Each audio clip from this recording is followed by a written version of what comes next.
तो आज की वीडियो में हम बात करने वाले हैं एमबीए एडमिशन 3 कॉलेजेस में, जो कि है डीटीयू, एनएसयूटी एंड आईजीडीटीयूडब्ल्यू। इस वीडियो में मैं आपको बताऊंगा एलिजिबिलिटी क्राइटेरिया, आपको फॉर्म कहाँ पे भरना है, उसकी कितनी फ़ीस रहेगी। ऑनलाइन रजिस्ट्रेशन स्टार्ट हो चुकी है एमबीए की 2 अप्रैल से, और वो अभी कब तक खुली रहेंगी उसका कोई मेंशन नहीं है, बट स्टिल मैं आपको सजेस्ट करूँगा आप जल्द से जल्द फॉर्म भर दीजिए। तो सबसे पहले बात करते हैं हम एलिजिबिलिटी क्राइटेरिया की। डीटी और एनएसयूटी में आपको एडमिशन के लिए आपके 60% ग्रेजुएशन में होने चाहिए। आपके पास कैट या मैट का स्कोर होना चाहिए। 2 एग्ज़ाम, कैट 2024 दिया हो या तो आपने, या मैट 2024 या मैट 2025 दिया हो। थर्ड चीज़, जो भी SC ST PWD के कैंडिडेट्स हैं उनको इस एलिजिबिलिटी क्राइटेरिया में 10% की रिलैक्सेशन है। और IGDTUW का भी सेम ही क्राइटेरिया है, आपके 60% ग्रेजुएशन में होने चाहिए, वैलिड कैट या मैट का स्कोर कार्ड होना चाहिए, 10% रिलैक्सेशन है SC ST PWD कैंडिडेट्स को, और यहाँ पे 5% रिलैक्सेशन है OBC NCL कैंडिडेट्स को। अब ये तो बात हुई एलिजिबिलिटी क्राइटेरिया की।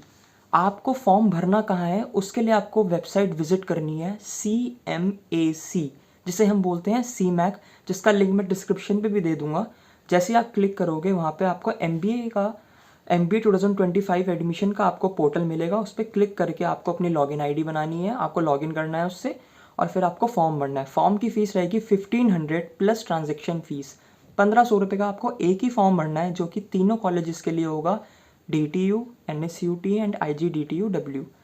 अब हम बात करते हैं कि सिंपल लैंग्वेज में मैं आपको बताऊं कि कैसे एडमिशन प्रोसेस होता है। और आप कहोगे कि तू कैसे बता सकता है, हम तेरे पे क्यों विश्वास करें। तो मैं खुद DTU में MBA परस्यू कर रहा हूँ, मेरा 2nd सेमेस्टर चल रहा है और कुछ टाइम बाद मेरे फाइनल एग्जाम होने वाले हैं, तो मैं आपको बता सकता हूँ कि कैसे होता है। तो सबसे पहले हम बात करते हैं, आपको एक फॉर्म भरना पड़ेगा, आपको अपनी आईडी बनानी पड़ेगी, आपको फॉर्म भरना पड़ेगा। फॉर्म भरने के बाद एक लिस्ट रिलीज़ होती है एलिजिबल कैंडिडेट्स की। उसके बाद उसके बेसिस पे आपको PI के लिए बुलाया जाता है और डॉक्यूमेंट वेरिफिकेशन के लिए। डॉक्यूमेंट वेरिफिकेशन और PI आपका सेम डे ही होता है, तो आपको उस दिन जाना होगा अपने सारे डॉक्यूमेंट्स लेके। डॉक्यूमेंट्स क्या क्या चाहिए वो भी मैं आपको बता देता हूँ। डॉक्यूमेंट्स आपको वहाँ पे चाहिए होगा आपकी पासपोर्ट फ़ोटोग्राफ, 4-5 फ़ोटोग्राफ्स आप लेके जाइए। आपको अपनी डिग्री चाहिए, मार्कशीट चाहिए, आपको 10th-12th का सर्टिफिकेट चाहिए, मार्कशीट चाहिए। अगर आपके पास कोई एक्सपीरियंस है तो आपको एक्सपीरियंस सर्टिफिकेट भी चाहिए। उसके बाद अगर आप किसी रिज़र्व कैटेगरी से बिलोंग करते हैं तो आपको रिज़र्व कैटेगरी का सर्टिफिकेट भी वहाँ पे वैलिड शो करना पड़ेगा। अगर आपके पास कोई डॉक्यूमेंट वहाँ पे अवेलेबल ना हो उस वक्त, तो आपको उसकी अंडरटेकिंग देनी पड़ेगी, लेकिन at the time of final admission आपको वो वैलिड डॉक्यूमेंट वहाँ पे सबमिट करना पड़ेगा, जो भी कॉलेज आपको अलॉट होगा। एक और बात, जो भी कैंडिडेट्स OBC से बिलोंग करते हैं उनको OBC NCL का सर्टिफिकेट भी यहाँ पे सबमिट करना पड़ेगा, तभी आप रिजर्वेशन का यूज़ कर पाएंगे। और NCL जो भी आपका सर्टिफिकेट है वो आफ्टर 31 मार्च इशू होना चाहिए। और मैं आपको ये जो भी डॉक्यूमेंट्स बता रहा हूँ, आपको इसकी ओरिजिनल एंड फ़ोटो कॉपी दोनों लेकर जानी है। आप हर डॉक्यूमेंट की 2-2 3-3 फ़ोटो कॉपी करवा लीजिएगा। ज़्यादा होंगी तो कोई बात नहीं, लेकिन कम नहीं होनी चाहिए। अब सिलेक्शन क्राइटेरिया में मैं आपको बता देता हूँ कि किस किस चीज़ों को कितनी कितनी वेटेज दी जाती है। अगर आपने कैट या मैट दिया है तो उसको 50% वेटेज दी जाएगी। आपके 10th के स्कोर को 10% वेटेज दी जाएगी, आपके 12th के स्कोर को 10% वेटेज दी जाएगी, और आपका जो पर्सनल इंटरव्यू होगा उसको 20% वेटेज दी जाएगी। और अगर किसी भी कैंडिडेट्स के पास वर्क एक्सपीरियंस है तो उसके लिए आपको अलग से 10% मिलेंगे। और कितने मंथ के वर्क एक्सपीरियंस में कितने % मार्क्स मिलेंगे, वो सारा एडमिशन ब्रोशर में ऑलरेडी मेंशन है, जो कि CMAC की वेबसाइट पे पब्लिश है, जिसका लिंक मैं डिस्क्रिप्शन में दे दूंगा आपको।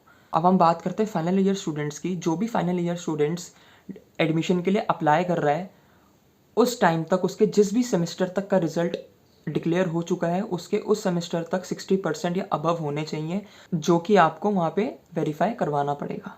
अब हम बात कर ले सीट मैट्रिक्स की, तो टोटल 420 सीट्स हैं तीनों कॉलेजेस में मिला के, जिसमें से DTU में 270 सीट्स हैं, NSUT में 75 सीट्स हैं, IGDTUW में 75 सीट्स हैं। और IGDTUW जो कॉलेज है वो सिर्फ़ और सिर्फ वुमेंस के लिए है, वो गर्ल्स कॉलेज है, और उसकी फ़ीस भी DTU और NSUT से अप्रॉक्सीमेटली हाफ होती है। मैं सजेस्ट करूँगा, एग्जैक्ट मैं नहीं बता सकता कि कट ऑफ क्या है, क्योंकि एग्जैक्ट वो लोग भी रिलीज़ नहीं करते। कट ऑफ डिपेंड करती है नंबर ऑफ़ एप्लीकेशंस, और उस एप्लीकेशंस में जो आप लोग कैंडिडेट्स हैं उनके कितने मार्क्स हैं उससे ही वो इंटरनली कट ऑफ डिसाइड होती है। बट स्टिल मैं सजेस्ट करूँगा जिस भी कैंडिडेट्स के कैट में, जनरल कैंडिडेट्स की मैं बात कर रहा हूँ, जिन कैंडिडेट्स के भी 80% या 75 प्लस हैं, वो अपना फर्स्ट प्रायोरिटी पे DTU रखें, सेकंड पे और थर्ड पे आप अपने अकॉर्डिंग रख सकते हैं NSUT या IGDTUW। अगर आप बॉय हो तो आप DTU और NSUT आपके पास चॉइस है, और अगर आप गर्ल फीमेल कैंडिडेट हो तो आपके पास तीनों चॉइस हैं। लेकिन मैं सजेस्ट करूँगा जिसके भी 75% से अबव हैं कैट में, वो अपनी पहली प्रेफरेंस DTU में रखें। मैं ये नहीं कहूँगा कि आपका 100% इसमें एडमिशन हो जाएगा, बट देयर आर चांसेस।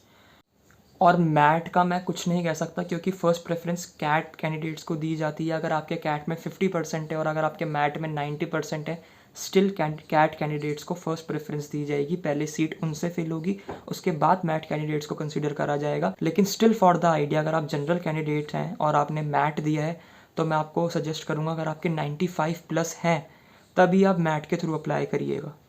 अब हम बात कर ले एवरेज पैकेज की, तो मैं DTU में हूँ, मैं DTU का स्टूडेंट हूँ, तो मैं DTU का एवरेज पैकेज बता सकता हूँ।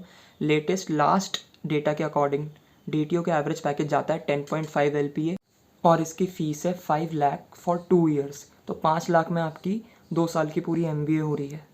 तो आप रिटर्न ऑफ इन्वेस्टमेंट भी आपको यहाँ पे बहुत अच्छा मिलेगा। आप 5 लाख रुपए फीस दे रहे हैं। अगर आपका 10.5 का एवरेज है, अगर आपका 10.5 का एवरेज नहीं भी लगता है, अगर आपका 9 का लगता है, 10 का लगता है, 8 का भी लगता है, तो भी आपकी ये एक बहुत अच्छी इन्वेस्टमेंट होगी। NSUT और IGDTUW का मुझे आइडिया नहीं है, मैंने लोगों से सुना है कि उसका एवरेज पैकेज 7 to 8 LPA जाता है, लेकिन मैं श्योर नहीं हूँ, तो मैं उस चीज़ पे कुछ कमेंट नहीं कर सकता।